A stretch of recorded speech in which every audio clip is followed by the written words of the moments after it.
Igbo bụ Igbo ndị ọma Chukwu natelu mmanụ n'isi ekene m unu ya gaziere m n'ụbọchị nke tata. Aka m bụ Wada Igbo Epic Blog. Biko eweta m ozi anọ ozi m weta kịta bụ gbasara Evangelist Ebuka Obi and also all these big men ewe n'Igbo land. That is ndị ji ite, ndị were ite ego. For example, ndị otu nwanne anyị nwoke bụ Atọ Eze, ndị otu nwanne anyị nwoke bụ Obi Kuba na ha imago kezi onye nke ọzọ akpọrọ ya. All these big top men ewe na Igbo anyị. Biko achọrọ m ku megin ihe ọbụla na-eme ku na-enere Ebuka Obi anya na-amụtaka n'ihe n'aka Evangelist Chukwu Ebuka Obi. Mana tupu m kwuo wee gawa n'iru, mana biko unu nene this video ku nge ntị ihe this man no wee na-ekwu that no ihe ọ na-ekwu we meaning ku nge ntị n'ihe o kwuru gbasara ndị Igbo anyị na Evangelist Ebuka Obi. Nene video. Alright, please watch this video.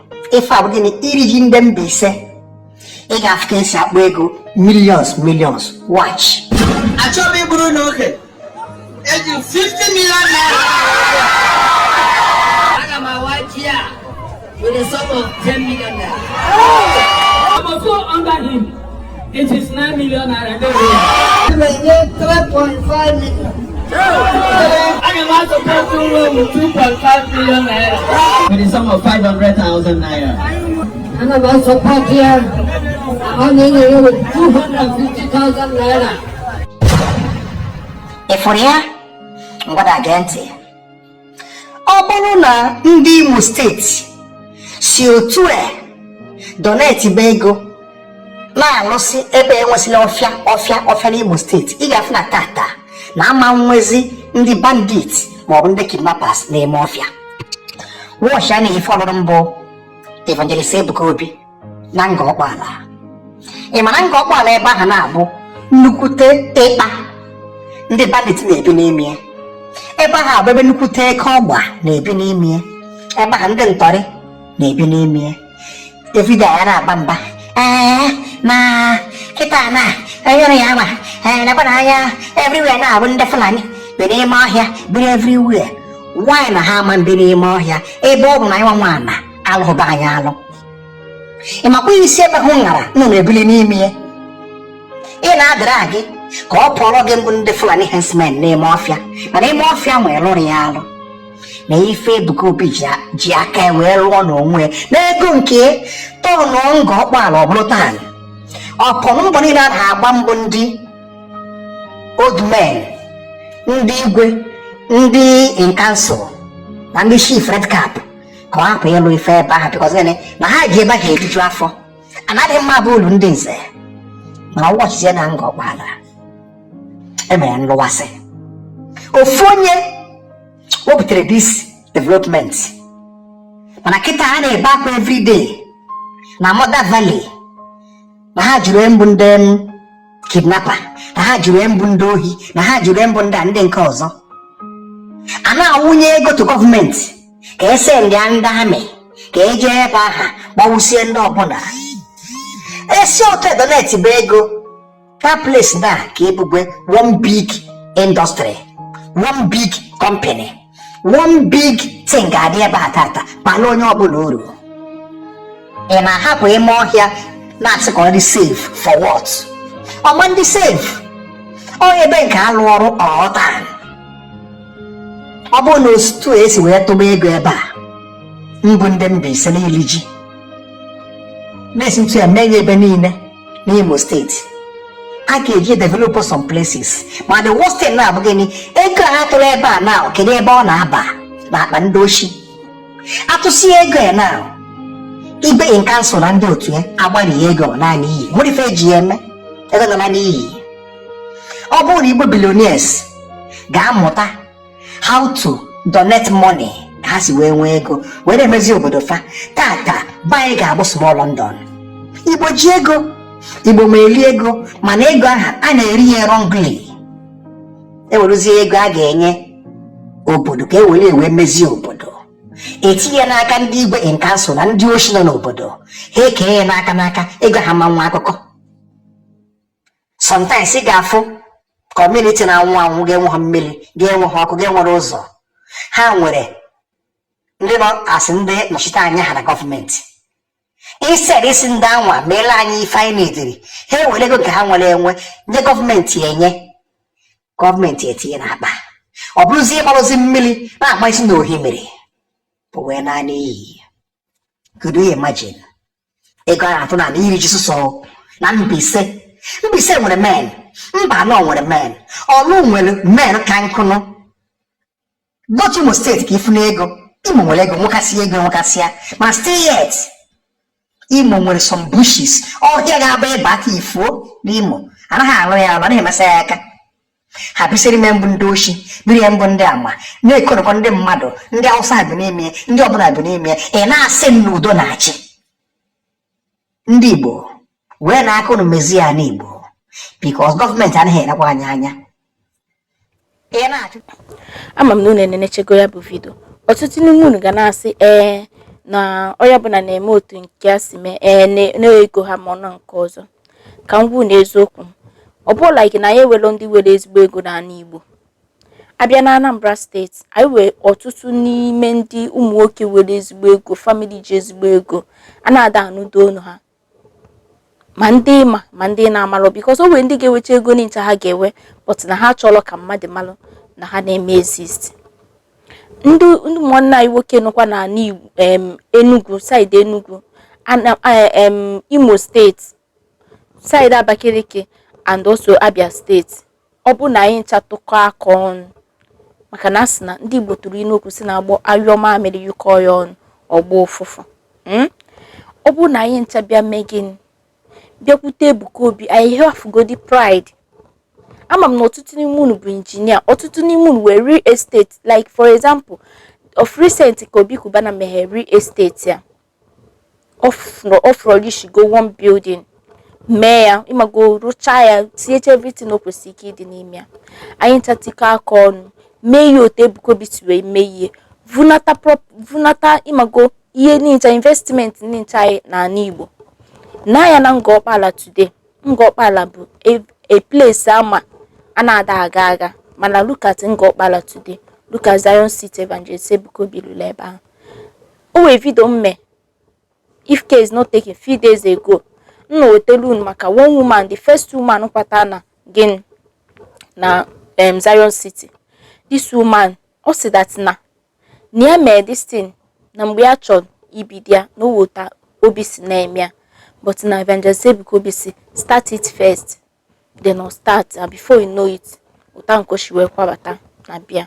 Ọtụtụ n'ime anyị, ọtụtụ ụmụnna anyị n'ebe dị iche iche na mba ọzọ, for example, owe ndị nọ ihe dịka Dubai, owe ndị nọ Italy, owe ndị nọ a lot of different countries ụmụnna anyị nọ. Obi adịghị ha mma na ha nọ ebe ahụ. Ụfọdụ n'ime ha chee nata, mana ha necha ya ka ebe ha ga-anakwuru obodo anyị nke na-agba karịkarị ka ha ga-analụ jeti isi ka ọ gịnị ka ana Igbo anyị a na-adị ekwezi mmadụ uwe mmiri tọgbu iko ka ha ga-anakwuru. Ụfọdụ n'ime ha necha ya ha nọrọ ebe ahụ.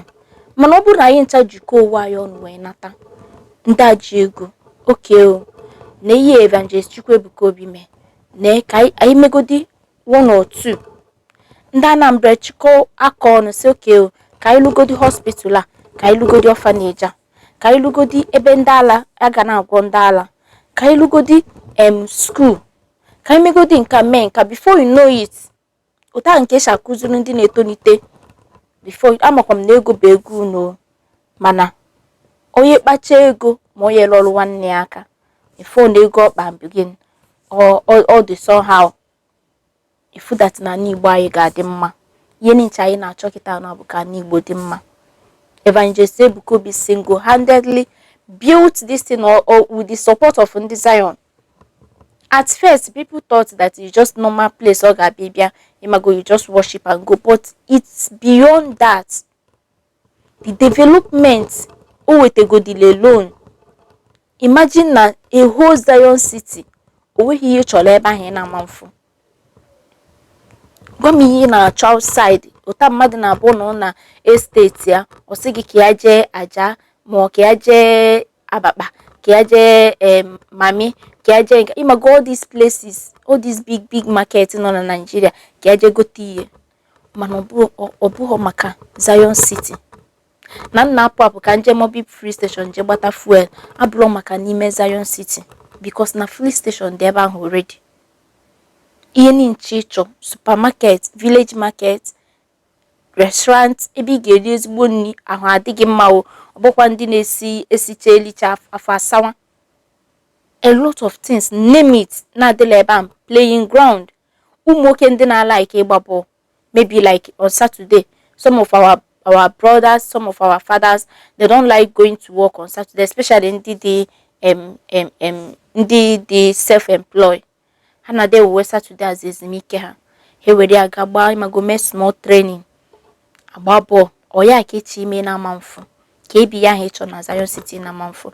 Anyị mekwe n'ihe otu anụ na Anambra, mekwe ya otu anụ ihe ahụ Ebuka Obi rụrụ ebe ahụ, lụkwa ya na Abia State, lụkwa ya na Enugu ma lụọ ya na Ebonyi. Ifu ho na ani Igbo aye megin ochikawa ọnụ. Before you know it, aye me Igbo aye ọ dị mma karịa na anyị ga-eburu ego anyị kwesịrị ike iwere na-eme invest na buy buru ya na-eje n'ala ndị ofe mmanụ si na anyị na-eje eme invest ebe ahụ.